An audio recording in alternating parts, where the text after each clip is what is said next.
এগুলা পাশের পুকুর থেকে তুলে আনা কলমি শাক।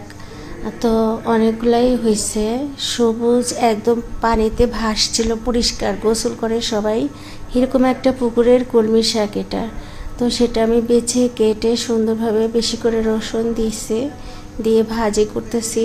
আর অন্য চুলায় মসুরের ডাল, পাতলা মসুরের ডাল রান্না করতেছি।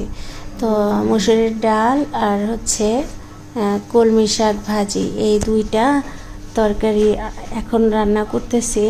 তো মসুর ডালের মধ্যে টমেটো দেওয়া আছে, প্রেশার কুকারে সেদ্ধ করা, তো টমেটোটা একদম ডালের সাথে মিক্স হয়ে গেছে। আর কলমি শাক ভাজির মধ্যে একটু রসুন বেশি করে দেওয়া হয়েছে কাঁচামরিচ দিয়ে, কারণ হচ্ছে কলমি শাকটা কেমন সবুজ দেখা যাচ্ছে, কালারটা একদম ঠিকঠাক আছে। আর যে কোনো তরকারির কালার ঠিক থাকলে সেটা খেতেও ভালো লাগে, স্বাদটাও ঠিক থাকে।